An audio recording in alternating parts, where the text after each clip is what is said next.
Hello everyone. इससे पहले हम एमएस एक्सेल की सीरीज को आगे बढ़ाएं। इसकी कुछ बेसिक टर्म्स हैं जिसके बारे में जानना बहुत ज़रूरी है। तो आइए शुरू करते हैं। पहली टर्म है रो। रो को कहा जाता है horizontal sequence of the sheet. Horizontal sequence का मतलब है ये जो आपको ग्रे आउट लाइन दिख रही है ये एक रो है और इस रो का नंबर है 6। इसी तरीके से ये एक रो है, इसका नंबर है 9। ये एक रो है, इसका नंबर है 7। जब हम एक से ज़्यादा रो को सिलेक्ट करते हैं तो उन्हें रोज कहा जाता है। किसी भी रो को सिलेक्ट करने के लिए या तो आप इन नंबर्स पर जाकर लेफ्ट में और यहाँ पर कर्सर रख के क्लिक कीजिए तो रो सिलेक्ट हो जाएगी। अदरवाइज इसका शॉर्टकट होता है shift plus space bar. Second term आती है कॉलम। कॉलम को कहा जाता है वर्टिकल सीक्वेंस।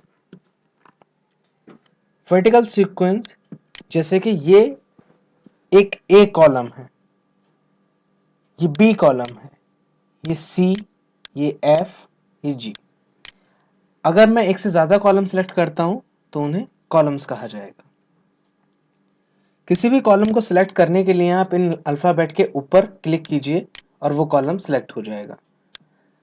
नहीं तो इसको सिलेक्ट करने का जो शॉर्टकट है वो है control plus space bar. Shift plus space bar से रो को सिलेक्ट किया जाता है, कंट्रोल प्लस स्पेस बार से कॉलम को सिलेक्ट किया जाता है। अगर मैंने शिफ्ट प्लस स्पेस बार दबाया तो एक रो सिलेक्ट हो गई, लेकिन अगर मुझे और मल्टीपल रो सिलेक्ट करनी है तो अगर मुझे नीचे की रो सिलेक्ट करनी है तो मैं शिफ्ट के साथ डाउन एरो की दबाऊंगा तो नीचे की रो सिलेक्ट हो जाएंगी। अगर मुझे ऊपर की रो सिलेक्ट करनी है तो मैं शिफ्ट के साथ अपर एरो की दबाऊंगा तो ऊपर की रो सिलेक्ट हो जाएंगी।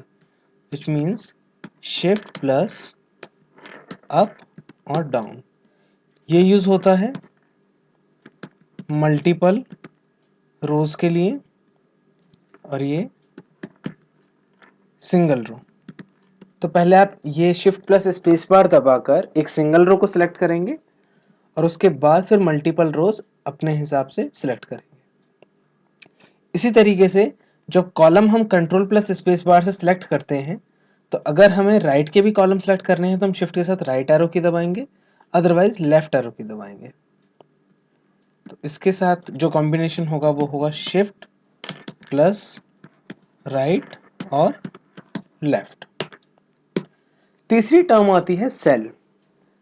सेल को कहा जाता है intersection of row and column.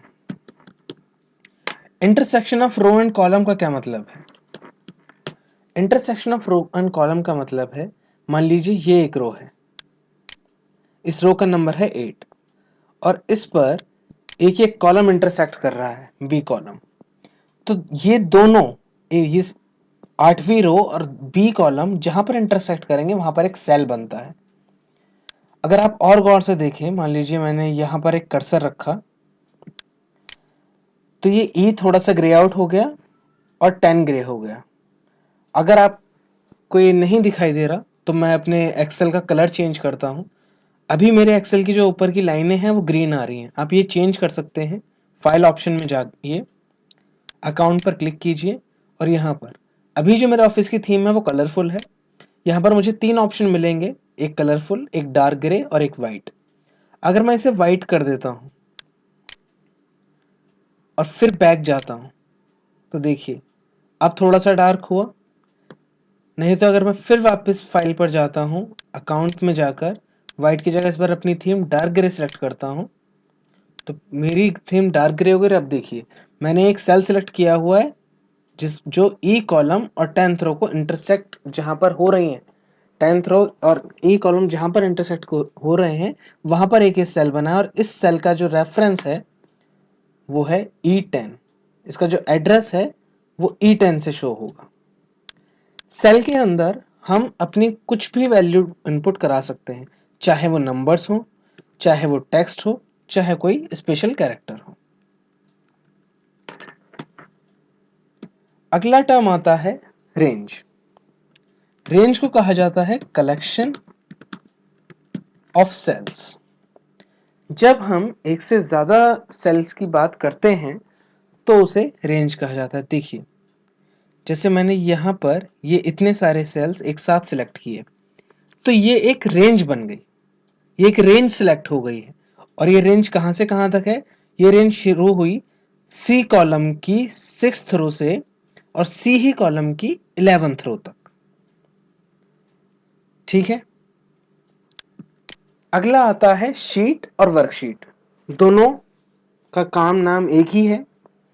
अगर मैं वर्कशीट को आपको एक एग्जांपल के थ्रू समझाऊं, तो वर्कशीट आप समझिए कि जैसे आपकी किताब के पेजेस। जब भी हम किताब लेते हैं तो उस किताब के अंदर काफी सारे पेजेस होते हैं और उन पेजेस को मिलकर वो किताब बनती है। तो इस एक्सेल की एक फाइल में अगर मैं पेजेस की बात करूं तो वो होती हैं वर्कशीट्स। और कलेक्शन ऑफ शीट्स को कहा जाता है वर्कबुक। लेमन लैंग्वेज में जब हम एक्सेल पर काम करते हैं तो हम वर्कबुक को फाइल भी कह देते हैं कि मैंने अपनी फाइल सेव कर दी है, मैंने अपनी फाइल में रिपोर्ट बना दी है। तो फाइल वर्ड जो है वो सिर्फ बोलने में यूज होता है, एक्सेल में कभी यूज नहीं होगा। एक्सेल में जो टर्म यूज होगी वो होगी वर्कबुक, लेकिन हम बोलने में फाइल यूज कर लेते हैं। होप आपको ये टर्म्स क्लियर हुई होंगी। थोड़ा सा और आगे बढ़ते हैं। इस थीम को मैं डार्क ग्रे से ग्रीन कर दूं। अकाउंट में जाइए, office theme and then colourful. ये फिर भी थोड़ा ब्राइट लग रहा है। तो इससे पहले हम थोड़ा और आगे बढ़ें, कुछ चीजें और जानते हैं। जैसे कि यहाँ पर इतने सारे टैब्स दिए हुए हैं, इतनी सारी चीजें हैं, तो किसको क्या कहा जाता है? देखिए, सबसे ऊपर आपको एक जो कुछ आइकन्स दिखाई दे रहे होंगे उनको कहा जाता है क्विक एक्सेस टूल बार। कि ऐसा टूल बार जिसको हम क्विकली एक्सेस कर सकें। फॉर एग्जाम्पल, आपका सबसे पहला आइकन यहाँ पर होगा सेव के लिए। अगर आपको पता है कि मैं अपनी वर्कबुक Ctrl+S प्रेस करके सेव कर सकता हूं तो बहुत अच्छी बात है। लेकिन अगर आपको नहीं पता कि Ctrl+S सेव का शॉर्टकट है, तो आप क्या करेंगे? आप फाइल पर जाएंगे, देन सेव पर क्लिक करके अपनी फाइल को सेव करेंगे। File means workbook. इसीलिए इन्होंने क्विक एक्सेल टूलबार बनाया कि आपको फाइल पर जाने की भी जरूरत नहीं है, आप सीधा इस पर क्लिक कीजिए और आपकी जो वर्कबुक है वो सेव हो जाएगी। इससे नीचे आते हैं, यहां पर आपको लिखे हुए दिखाई देंगे file, home, insert, page layout. तो इनको कहा जाता है मेन्यू बार। और इस मेन्यू बार के अंदर जो ऑप्शंस आपको मिलते हैं उनको कहा जाता है रिबन। हम रिबन से थोड़ा और नीचे आएंगे, लेफ्ट साइड में आपको छोटा सा एक बॉक्स दिखाई देगा, उसको कहा जाता है नेम बॉक्स। इस नेम बॉक्स में हमें क्या दिखाई देता है? इस नेम बॉक्स में हमें सेल का नाम, उसका एड्रेस या फिर अपनी रेंज का नाम दिखाई देता है। नेम बॉक्स के राइट साइड में आपको एक नेम बॉक्स के राइट साइड में आपको एक बॉक्स दिखाई देगा जिसको फॉर्मूला बार कहा जाता है। यहाँ पर जब भी आप अपने सेल के अंदर कोई वैल्यू इनपुट करेंगे या फिर उसमें कोई फॉर्मूला लिखेंगे तो वो आपको इस फॉर्मूला बार के अंदर होगा। थोड़ा सा और नीचे आते हैं, लेफ्ट साइड में जो आपको नंबर्स दिखाई दे रहे होंगे 1 2 3 4 5, ये दर्शाते हैं हमारी रो को। अगर 1 लिखा है तो वो फर्स्ट रो है, अगर वो 5 लिखा है तो वो 5th रो है, अगर वो 25 लिखा है तो वो 25th रो है। इसी तरीके से जो ऊपर अल्फाबेट दिए हुए हैं ABCDE आगे तक, ये दर्शाते हैं हमारे कॉलम के लेटर को। कि अगर A है तो विच मीन्स वो A कॉलम है, अगर E लिखा है तो वो E कॉलम है, I लिखा है तो वो I कॉलम है। यहाँ पर आपको कुछ वैल्यू लिखी हुई दिखाई दे रही होगी 385.25। ये एक सेल है जिसका एड्रेस है A1, मतलब A कॉलम फर्स्ट रो। जब भी इसका एड्रेस लिखा जाएगा, कोई रेफरेंस लिखा जाएगा किसी भी सेल का, उसमें कॉलम का नाम पहले आता है और रो का नाम बाद में। जैसे A1, D6, E5, और इसके अंदर वैल्यू लिखी हुई है। अब यहाँ पर एक छोटा सा आइकन है जिसके अंदर लिखा हुआ है कि ये एक्टिव सेल है। तो एक्टिव सेल क्या होता है? देखिए, एक्टिव सेल होता है कि जहां पर आपका कर्सर है उस मोमेंट पर वो आपका एक्टिव सेल है। अगर मैंने अपना कर्सर यहाँ रखा है तो इस टाइम ये एक्टिव सेल है। अगर मैंने अपना कर्सर यहाँ रख दिया तो ये एक्टिव सेल है। मैंने कर्सर उठाकर यहाँ रख दिया तो ये एक एक्टिव सेल है। इसके थोड़ा सा और नीचे आते हैं। यहाँ पर आपको दिखाई देंगे लिखे हुए शीट 1, शीट 2, शीट 3। तो टोटल नंबर ऑफ शीट्स जो होती हैं एक वर्कबुक के अंदर वो होती हैं 255। 255 मैक्सिमम वर्कशीट हम ऐड कर सकते हैं अपनी एक वर्कबुक के अंदर। तो इनको हम शीट टैब कहते हैं। थोड़ा सा राइट साइड में आएंगे तो आपको प्लस का साइन दिखाई देगा, जिससे आप अपनी वर्कशीट्स को ऐड कर सकते हैं। नई वर्कशीट ऐड होती जाएंगी। और थोड़ा राइट में आएंगे तो एक आपको बार दिखाई देगा, हॉरिजॉन्टल स्क्रॉल बार, जिसकी मदद से आप अपनी वर्कशीट में लेफ्ट टू राइट मूव कर सकते हैं। देखिए इस तरीके से मुझे लेफ्ट टू राइट जाना है तो मैं इस हॉरिजॉन्टल स्क्रॉल बार का यूज करूंगा। इसी तरीके से वर्टिकल स्क्रॉल बार, अगर मुझे ऊपर से नीचे की तरफ जाना है तो मैं वर्टिकल स्क्रॉल बार का यूज करूंगा। थोड़ा सा और नीचे आते हैं। यहां पर 3 व्यू दिए हुए हैं, एक नॉर्मल, एक पेज लेआउट और एक पेज प्रीव्यू। इन व्यूज के बारे में हम बहुत अच्छे से तब डिटेल में पढ़ेंगे जब हम व्यू टाइप के ऑप्शंस को सीखेंगे। इसके और राइट साइड में लास्ट में आपको दिखाई देगा जूम कंट्रोलर, जिससे आप अपनी शीट को जूम इन जूम आउट कर सकते हैं। इस पिक्चर को दोबारा देखिएगा, किस टैब को क्या कहा जाता है, ताकि जब आप किसी को रेफर करें कि आप उस कॉलम पर चले जाइए या कोई एक्सेस टूल बार पर चले जाइए, आप रिबन पे देख लीजिए तो आसानी हो। ठीक है, आगे बढ़ते हैं। अगला है कंपैरिजन। इसमें हम जो कंपेयर कर रहे हैं अपने वर्जन को, वो कर रहे हैं 2003 और 2007 और उससे ऊपर के वर्जन्स के बीच में। 2003 अब मुझे नहीं लगता कि कोई यूज करता होगा, क्योंकि बहुत ही पुराना वर्जन है। इससे नए नए अपडेटेड वर्जन आ चुके हैं जिसमें बहुत सारे नए फीचर्स हैं। लेकिन हम 2003 से क्यों कंपेयर करें फिर? क्योंकि 2003 से जब 2007 का वर्जन आया था तो बहुत सारे ड्रामेटिक चेंजेस हुए थे, बहुत सारे बड़े बड़े चेंजेस हुए थे एक्सेल के फीचर्स के अंदर। लेकिन जब 2007 के बाद नए वर्जन आने शुरू हुए, जैसे 2010 का वर्जन आया, फिर 2013 आया, अब 2016 चल रहा है, तो उसमें जो बेसिक चीजें थी वो तो सेम थी, बस नए नए कुछ फीचर्स ऐड होते चले गए। तो वो तो हम साथ के साथ कवर करेंगे ही, लेकिन हमें ये भी पता होना चाहिए जब 2003 से 7 में हुए तो क्या ड्रामेटिक चेंजेस आए थे। तो पहले पढ़ते हैं वर्कबुक के बारे में। वर्कबुक 3 तरीके की ऐड कर सकते हैं, एक नॉर्मल, एक मैक्रो, एक बाइनरी। नॉर्मल वर्कबुक का जो एक्सटेंशन होता था सेव करने के लिए, वो होता था, एक सेकेंड, ये शायद कुछ और हो गया, ठीक। हाँ जी। तो 2003 में नॉर्मल वर्कबुक को सेव करने का जो एक्सटेंशन होता था वो होता था .xls। अगर आपको एक्सटेंशन नहीं पता है, एक्सटेंशन का मतलब होता है कि जो भी एप्लीकेशन या कोई भी फाइल अगर आपके सिस्टम पर है, जो भी कंप्यूटर से जो भी इलेक्ट्रॉनिक फाइल आपने देखी है, बहुत ही सिंपल एग्जांपल अगर मैं दूं तो अगर आप गाना सुनते हैं तो जब आप अपने गाने को देखिएगा, उसके लास्ट में, गाने के नाम के लास्ट में लिखा होगा .mp3। अगर आप कोई पीडीएफ फाइल पढ़ रहे हैं तो उसके लास्ट में जो एक्सटेंशन होगा वो होगा .pdf। अगर आप कोई फोटो, कोई पिक्चर देख रहे हैं तो उसके लास्ट में एक्सटेंशन होगा .jpg। तो जो एक्सटेंशन होते हैं ये उस फाइल के, ये उस एप्लीकेशन की प्रॉपर्टी को दर्शाते हैं कि अगर लास्ट में mp3 लिखा है तो इसका मतलब वो एक ऑडियो फाइल होगी, अगर लास्ट में jpg लिखा है तो इसका मतलब वो एक पिक्चर होगी, एक फोटो होगी। तो इसीलिए आइए थोड़ा सा आगे बढ़ते हैं। नॉर्मल वर्कबुक जो सेव होती थी उसका एक्सटेंशन था 2003 में .xls, लेकिन 2007 और उससे ऊपर के वर्जन में उसका एक्सटेंशन बदलकर .xlsx हो गया।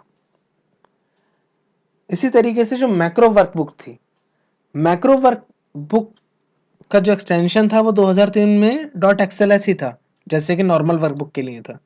लेकिन 2007 और उससे ऊपर के वर्जन के लिए एमएस ऑफिस में माइक्रोसॉफ्ट ने कुछ चेंजेस करे कि अगर आपको नॉर्मल वर्कबुक सेव करनी है तो आप SX के एक्सटेंशन में सेव करेंगे, लेकिन अगर आपने अपनी वर्कबुक के अंदर कुछ VBA कोडिंग करी हुई है, कुछ मैक्रो रिकॉर्ड किया हुआ है, तब आपको .xlsm या .xlsb, मतलब आपको मैक्रो या बाइनरी वर्कबुक में ही सेव करना होगा।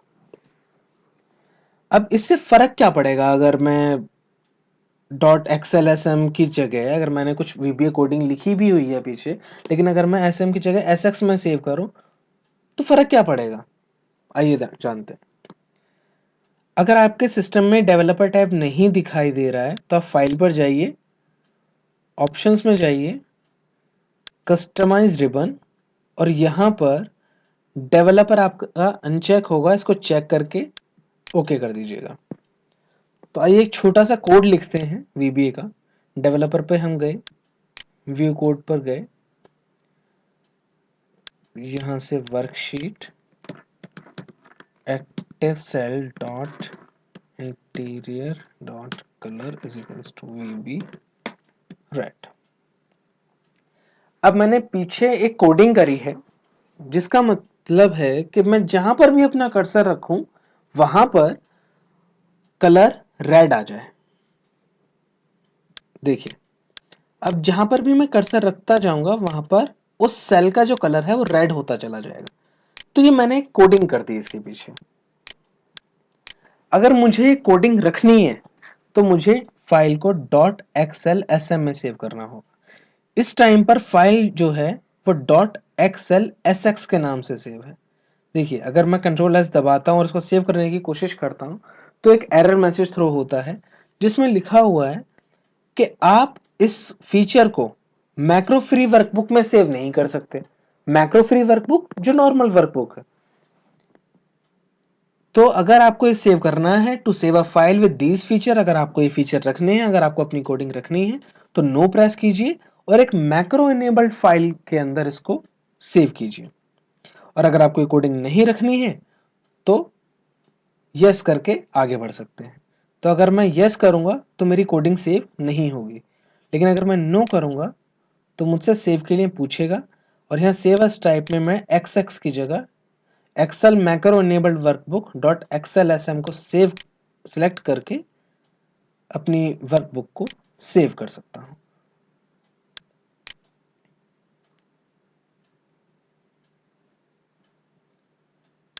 ठीक है, आगे बढ़ते हैं।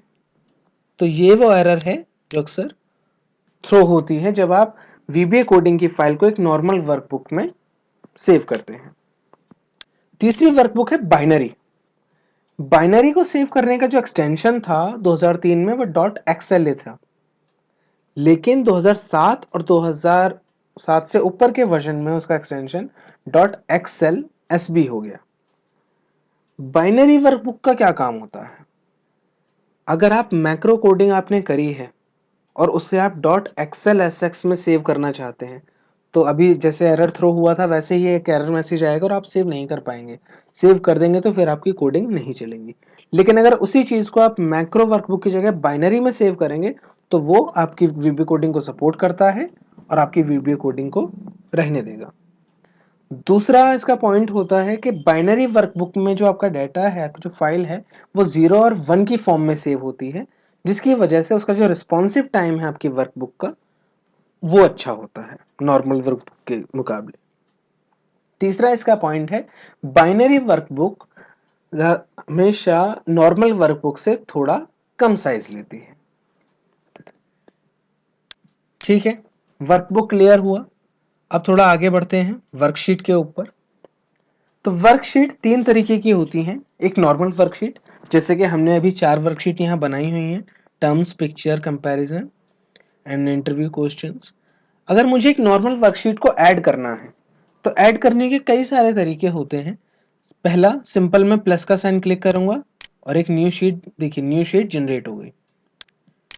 दूसरा, मैं शिफ्ट के साथ F11 प्रेस करूंगा और एक नई शीट जनरेट हो जाएगी शीट 2 के नाम से। तीसरा है ऑल्ट शिफ्ट F1, तो मैं ऑल्ट शिफ्ट F1 अगर प्रेस करूंगा तो एक और नई शीट जनरेट हो गई। लेकिन मुझे जो इसका ज़्यादा बढ़िया शॉर्टकट लगता है वो शिफ्ट F3 है। ऑल्ट शिफ्ट F1 में थोड़ा सा एक स्टेप और बढ़ जाता है। मैक्रो वर्कशीट को ऐड करने का जो शॉर्टकट है वो है कंट्रोल प्लस F11 सॉरी। हमने कंट्रोल प्लस F11 प्रेस किया और एक मैक्रो वर्कशीट आ गई जिसका नाम है मैक्रो 1। लेकिन इस मैक्रो वर्कशीट का यूज क्या है भाई? शीट 1, शीट 2, शीट 3, ये जो शीट हमने नॉर्मल वाली ऐड की थी, इसमें तो हम अपना डाटा लिख सकते हैं, अपनी रिपोर्ट वगैरह बना सकते हैं, इसे यूज कर सकते हैं। लेकिन मैक्रो 1 जो बनी है इस पे मैं क्या करूं? अगर मान लीजिए मैं इस पे कुछ नंबर्स लिखता हूं और फिर इनको सम करने की कोशिश करता हूं तो सम भी नहीं होगा, सिर्फ फॉर्मूला लिख के आ गया, कुछ हो ही नहीं रहा। तो मैक्रो वर्कबुक मेरे किस काम की है? ऑल्दो ये कोई पूछता नहीं है लेकिन जानकारी आपको होनी चाहिए। मैक्रो वर्कशीट 5वें वर्जन में यूज होती थी एक्सेल के। करीबन अगर मैं ईयर के हिसाब से आपको बताऊं तो 93 में शायद इसका 5th वर्जन आया था और तब यूज की जाती थी, क्योंकि 97 में VBA को इंक्लूड कर दिया गया था एक्सेल के साथ। और अब जो मैक्रो की कोडिंग होती है वो VBA के मॉड्यूल्स में और VBA शीट्स में पीछे बैकग्राउंड में सेव हो जाती है, तो हमें मैक्रो वर्कशीट की अब जरूरत नहीं पड़ती। तो 100 बात की एक बात यह है कि मैक्रो वर्कशीट इस टाइम पे किसी भी यूज के लिए नहीं है, ये एकदम बेकार है। इनफैक्ट माइक्रोसॉफ्ट को हटा देना चाहिए इस फीचर को, लेकिन एक पुराने फीचर के तौर पर रखा हुआ है, लेकिन यूज इसका कुछ नहीं है, कुछ नहीं कर सकते आप इस पे। तीसरी वर्कशीट आती है चार्ट वर्कशीट। चार्ट वर्कशीट को ऐड करने का जो शॉर्टकट है वो जस्ट F11 है। मान लीजिए मैंने यहाँ माइक्रो पे ही कुछ नंबर्स लिखे हुए थे, मैंने F11 प्रेस किया और एक चार्ट 1 के नाम से एक नई शीट बन गई जिसके अंदर एक चार्ट बनकर आ गया। उसमें चार्ट के सभी एलिमेंट्स आपको शो होंगे। अक्सर हम क्या करते हैं कि जब डैशबोर्ड वगैरह बनाते हैं या चार्ट बनाते हैं अपने लिए, अपने डाटा पर बेस, तो हम एक नॉर्मल वर्कशीट के ऊपर ही उस चार्ट को बना लेते हैं। बाकी आपकी मर्जी है, क्योंकि इसकी जो लिमिटेशन है इस चार्ट वर्कशीट की, कि इस चार्ट वर्कशीट में सिर्फ चार्ट ही होगा, आप और कुछ ऐड नहीं कर सकते और कुछ अपना डाटा यहाँ नहीं लिख सकते। अगर आप कुछ लिखना भी चाहें तो अगर मैं कुछ और शो कराना चाहता हूँ, मैं कुछ लिखवाना चाहता हूँ, मैं कुछ डिस्प्ले करवाना चाहता हूँ, तो मैं यहाँ नहीं करवा सकता। तो ये मेरा डैशबोर्ड बनाने के लिए या वैसी चार्ट को और अच्छा दिखाने के लिए चार्ट 1 की जो वर्कशीट है ये मेरे काम नहीं आएगी। मैं कुछ और इस पर इन्हेंस करके इसको अच्छा नहीं दिखा सकता। तो इसलिए हम क्या करते हैं, नॉर्मल वर्कशीट को ऐड करते हैं और उसके ऊपर ही चार्ट बनाते हैं। ठीक है, इसके नीचे आते हैं। अब बात करते हैं रेंज की। रेंज अभी जैसे हमने डिस्कस किया कि रेंज होती है कलेक्शन ऑफ सेल्स। तो रेंज दो तरीके की होती है। अब दो तरीके की एक्चुअली रेंज नहीं होती, बस उनको कैटेगराइज कर दिया है। रेंज एक ही है कि आपने कई सारे सेल सेलेक्ट कर लिए, उसको रेंज कहेंगे।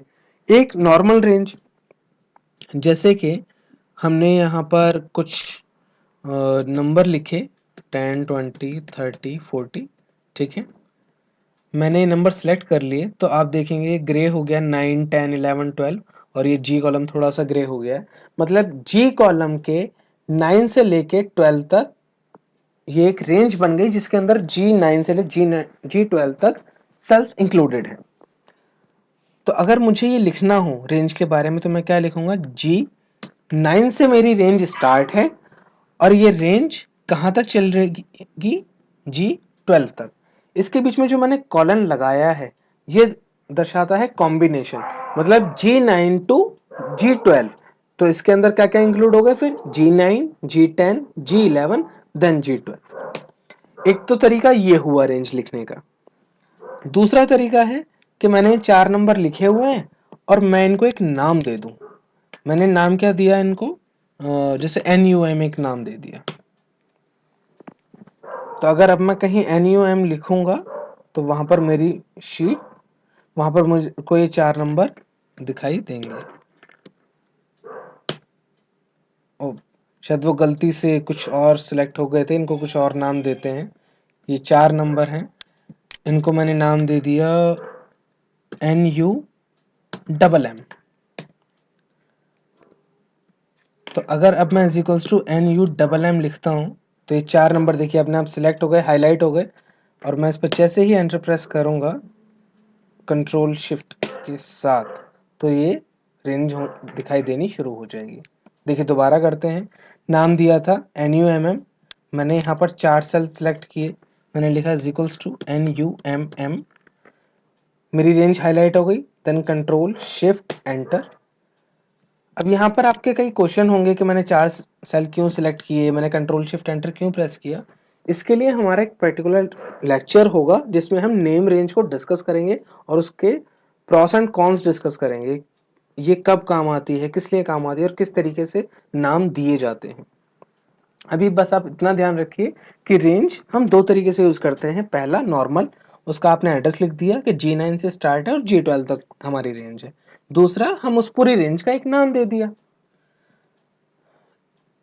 अगला सेक्शन है हमारा सेल्स। ये भी हमने डिस्कस करा कि सेल्स को कहा जाता है intersection of row and columns. उसके बाद रोज होती हैं हॉरिजॉन्टल सीक्वेंस। तो 2003 में जो टोटल रोज थी वो थी 65,536। लेकिन जब 2007 का वर्जन आया और उससे अब ऊपर के वर्जन आए हैं, उनमें जो टोटल नंबर ऑफ रोज हैं वो हैं 10,48,576। तो आप खुद ही अंदाजा लगा सकते हैं कि कितना बड़ा चेंज हुआ था। अगला है कॉलम। कॉलम वर्टिकल सीक्वेंसेस होते हैं। तो इसमें कॉलम हमारे 2003 में सिर्फ 256 थे, लेकिन 2007 और उससे ऊपर के वर्जन में 16,384 कॉलम्स आप यूज कर सकते हैं। इसके अलावा नेस्टेड इफ। नेस्टेड इफ क्या होती है? पहले आप नेस्टिंग समझिए। नेस्टिंग क्या होती है? नेस्टिंग किसी भी फॉर्मूले को अगर आप करते हैं, किसी फॉर्मूले की अगर आप नेस्टिंग करते हैं तो उसका मतलब है कि आपने एक फॉर्मूला के अंदर और भी कई सारे फॉर्मूलाज लगाए दिए हैं जो वन बाय वन एक एक करके एग्जीक्यूट होंगे। इसी तरीके से जब हम एक इफ के अंदर और इफ लगाते थे कि एक इफ के अंदर दूसरा इफ, दूसरे के अंदर तीसरा, फिर चौथा, फिर पांचवा, इस तरीके के कई सारे इफ लगाते थे तो उसे नेस्टेड इफ कहा जाता है। तो इसमें 2003 में हम सिर्फ 7 बार इफ का यूज कर सकते थे नेस्टेड इफ में, लेकिन उससे ऊपर के वर्जन में हम 64 बार यूज करते हैं। मान लीजिए मेरी कंडीशन 15 बार है तो मैं फिर 2003 के वर्जन पे तो काम ही नहीं कर पाऊंगा इफ के ऊपर। इसलिए हम 2007 के वर्जन के ऊपर हमें ये इसकी संख्या 7 से लेके 64 बढ़ा दी गई, ऑलमोस्ट 9 टाइम्स ज्यादा है। अगला सेक्शन है कलर सपोर्ट। 2003 जो था वो सिर्फ 56 कलर्स को ही सपोर्ट किया करता था, लेकिन 2007 और उससे ऊपर के वर्जन में 4.3 बिलियन कलर्स आप यूज कर सकते हो। तो देखिए कितना बड़ा चेंज हुआ है। अगला आता है कंडीशनल फॉर्मेटिंग पर सेल, कि एक सेल के ऊपर आप कितनी बार कंडीशनल फॉर्मेटिंग लगा सकते हो। तो उसमें जो लिमिटेशन थी 2003 में, सिर्फ 3 बार हम कंडीशनल फॉर्मेटिंग लगा सकते थे किसी भी एक सेल के ऊपर, लेकिन अब वो लिमिटेशन हट गई है और एन लिमिटेड हो गई है। हम एन नंबर ऑफ टाइम्स अपनी कंडीशन उस पर लगा सकते हैं। अगला आता है कलर सॉर्टिंग, कि अगर मेरे पास डेटा है बहुत सारा और मुझे कलर के बिहाफ पर, कलर के बेसिस पर उसको सॉर्ट करना है, तो मैं 2003 में नहीं कर सकता था, लेकिन ये फीचर 2007 और उससे ऊपर के वर्जन्स में आया है। उसके बाद है कलर फिल्टरिंग, कि अगर बहुत सारा डेटा है और मुझे उसे फिल्टर करना है कलर के बेसिस पे। मान लीजिए मेरी एक मार्कशीट का डेटा है जिसमें मैंने पास हुए बच्चों को ग्रीन कलर से रिप्रेजेंट किया है, जिन बच्चों की एक दो बैक हैं उनको मैंने येलो कलर से रिप्रेजेंट किया है, जो बच्चे बिल्कुल फेल हो गए हैं उनको रेड कलर से रिप्रेजेंट किया है। लेकिन अब जो मिक्स डेटा है कि पहले पास वाला बच्चा है तो ग्रीन है, फिर रेड आ गया, फिर ग्रीन आ गया, फिर रेड आ गया, फिर येलो आ गया, अब मुझे उसे फिल्टर करना है कि मैं सिर्फ पास वाले बच्चे देखना चाहता हूं तो सिर्फ ग्रीन वाले ही आए, बाकी सारे छिप जाएं। तो वो ये जो फीचर है ये 2003 में नहीं था, 2007 और उससे ऊपर के वर्जन में इंक्लूड कर दिया गया। Level sorting. लेवल सॉर्टिंग क्या होती है? जब हम सॉर्ट करते हैं किसी डेटा को तो उस पे हम कितने लेवल्स लगा सकते हैं, कि पहले ए कॉलम सॉर्ट हो, फिर बी कॉलम सॉर्ट हो, फिर सी कॉलम सॉर्ट हो, फिर डी कॉलम सॉर्ट हो, इस तरीके से लेवल बढ़ते जाते हैं। तो 2003 में सिर्फ हम 3 लेवल को ही सॉर्ट कर सकते थे, सिर्फ 3 लेवल तक ही अपनी सॉर्टिंग चला सकते थे। लेकिन 2007 और उससे ऊपर के वर्जन में वो 64 टाइम्स हो गया है। बाकी ये जो लेवल्स हम कैसे सेट करते हैं, कैसे हम सॉर्टिंग करते हैं, कलर फिल्टर कैसे होता है, कलर सॉर्टिंग कैसे होती है, कंडीशनल फॉर्मेटिंग कैसे होती है, ये सभी हम जब हम मेन प्रैक्टिकल्स पर आएंगे तब करेंगे। इस थ्योरी को पढ़ना इसलिए ज़रूरी है कि थोड़ी बहुत एक तो आपको बेसिक नॉलेज हो कि किस टाइम पर क्या एक्सटेंशन यूज़ होती थी, और दूसरा अक्सर रिटन एग्जाम में आपसे रो और कॉलम्स के बारे में पूछ लिया जाता है कि 2003 में कितनी कॉलम और कितने रोज थे, और उसके बाद अब करंट वर्जन में कितने रोज एंड कितने कॉलम्स हैं। या फिर आपसे बाइनरी का एक्सटेंशन पूछ लिया जाता है, या मैक्रो वर्कबुक का एक्सटेंशन पूछ लिया जाता है। तो थोड़ी सी थ्योरी आपको पता होनी चाहिए प्रैक्टिकल को स्टार्ट करने से पहले। लास्ट सेक्शन है इस लेक्चर का, इंटरव्यू क्वेश्चंस। तो एक क्वेश्चन है कि हम जो रिपोर्ट बनाते हैं वो कितने टाइप की होती है। तो अक्सर लोग कहते हैं कि सर मैं बहुत सारी रिपोर्ट्स बनाता हूँ, मैं सेल्स डाटा पर रिपोर्ट बनाता हूँ, मैं जो लोग हायर हुए हैं उन पर रिपोर्ट बनाता हूँ, मैं एट्रिशन रिपोर्ट बनाता हूँ, लीव ट्रैक करता हूँ, अटेंडेंस रिपोर्ट बनाता हूँ, सैलरी रिपोर्ट बनाता हूँ, सो ऑन, बहुत सारी एन नंबर ऑफ रिपोर्ट्स हैं। लेकिन ये वो आंसर नहीं है जो इंटरव्यूअर आपसे सुनना चाहता है। इसका आंसर है, अगर कभी भी कोई आपसे पूछे कि आप कैसी रिपोर्ट्स पर काम करते हो, कितने रिपोर्ट्स पर काम करते हो, तो आप सिर्फ हमेशा 2 ही रिपोर्ट हैं जो हमेशा यूज होती हैं, और आप सिर्फ 2 ही रिपोर्ट्स पर काम करोगे। पहली होती है रूटीन, जिसका एक फिक्स्ड टाइम होता है कि ये रिपोर्ट डेली जाएगी, वीकली जाएगी, मंथली जाएगी, क्वार्टरली जाएगी या ईयरली जाएगी, जिसका एक पर्टिकुलर टाइम फ्रेम हो कि आपका एक सेल्स का डाटा है जो हर महीने आपको मैनेजर के साथ शेयर करना होता है। तो वो आपका फिक्स टाइम है कि आप महीने के एंड में अपने मैनेजर के साथ उस डाटा को शेयर करोगे, वो रिपोर्ट शेयर करोगे। वो आपकी रूटीन है, आपको पता है कि हाँ हर महीने मेरे को बना के भेजनी है। सेकंड होती है एडहॉक। एडहॉक का मतलब जैसे ऑन डिमांड, कि मैनेजर आपके पास आया कुछ डाटा लेकर, और उसने आपको नॉर्मल, अगर मैं डाटा बताऊं तो आपको एक अपने फ्लोर का डाटा दिया कि फ्लोर पे मेरे ये 500 लोग हैं, और इस 500 लोग में आप बस एक थोड़ा सा फिल्टर लगा के, थोड़ी एक ग्राफ वगैरह लगा के मेरे को एक रिपोर्ट बना के दे दो, जिसमें ये शो हो कि हमारे टीम में कितनी पोजीशंस पर कितने लोग हैं। फॉर एग्जांपल एसोसिएट कितने हैं, एनालिस्ट कितने हैं, टीम लीड्स कितने हैं, मैनेजर कितने हैं, ताकि अब हम न्यू ईयर में कुछ नए क्लाइंट्स और आ रहे हैं तो वहां पर अपने लोगों को अलाइन कर सके या फिर नई हायरिंग कर सके।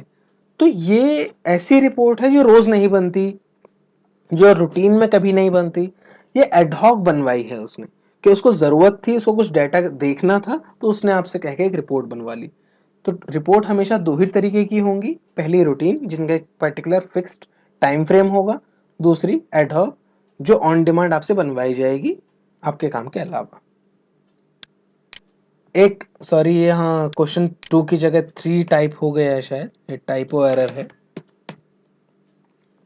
दूसरा क्वेश्चन जो जनरली इंटरव्यूअर नहीं लेकिन रिटन एग्जाम में हमें देखने को मिल जाता है, जब एप्टीट्यूड का टेस्ट होता है और उसमें कंप्यूटर के क्वेश्चंस होते हैं, तो उसमें ज़्यादातर शॉर्टकट्स पूछे जाते हैं आपके, और रोज एंड कॉलम्स पूछे जाते हैं कि किस वर्जन में कितने रोज एंड कॉलम्स थे।